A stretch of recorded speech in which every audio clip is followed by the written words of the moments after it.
জনগণ politician choose করতো, এখন পলিটিশিয়ানরাই জনগণ চুজ করছে। আগে যে নচিকেতা চক্রবর্তী সমাজকে জাগিয়েছিলেন, চতুর্দিকে ঘুরে বেড়ানো চোর চোর চোর চোর বলে গান, ভিড় করে ইমারত আকাশটা দিকে দিয়ে চুরি করে নিয়ে যায় বিকেলের সোনারোদ। প্রমোটার রাজের বিরুদ্ধে যারা জমি চুরি করত তাদের হয়ে তিনি গান গাইতেন এবং মানুষ উদ্বেলিত হতো। এখন দুর্ভাগ্যজনকভাবে নচিকেতা চক্রবর্তীকে সেই জমি চোর জমি মাফিয়াদের মাঝখানে বসে থাকতে দেখা যায়। এটা তাঁর ইচ্ছে।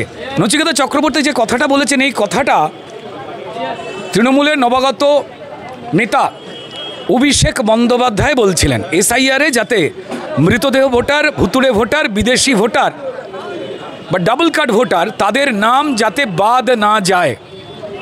সবাই জানে যে তারা ভুয়ো ভোট দিয়ে যেতে হিন্দু, মুসলমান, শিখ, খ্রিস্টান, জনজাতি, উপজাতি কোনো মানুষই তৃণমূলের যে চুরি, জোচ্চুরি, অত্যাচার, কোনো সুস্থ মানুষ তার পক্ষে থাকবে না যারা চুরিকে সমর্থন না করেন।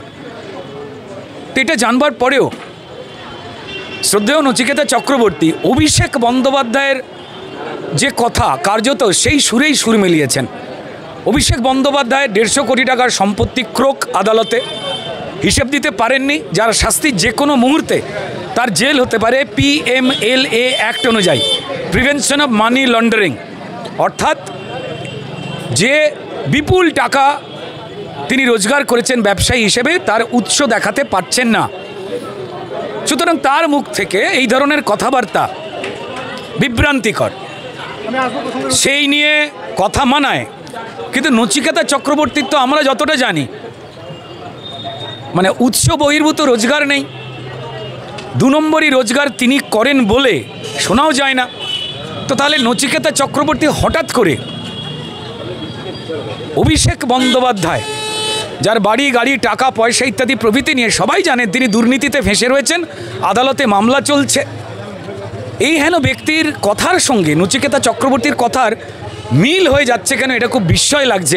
আমার মনে হয় তিনি যে মন্তব্য করেছেন তাকে শুধু একটাই কথা বলার, আপনি চোর চোর পার্ট 2 এই গান লেখেন না কেন, আপনি আরজি কর নিয়ে গান লেখেন না কেন, আপনি চাল চুরি, ডাল চুরি, চাকরি চুরি, মহিলাদের ওপর অত্যাচার, জনজাতি, উপজাতি, আদিবাসী মানুষের ওপর অত্যাচার, আপনি মুর্শিদাবাদে হিন্দু হত্যা পরিকল্পিতভাবে ওয়াকফের নামে সেটাকে নিয়ে গান লেখেন না কেন?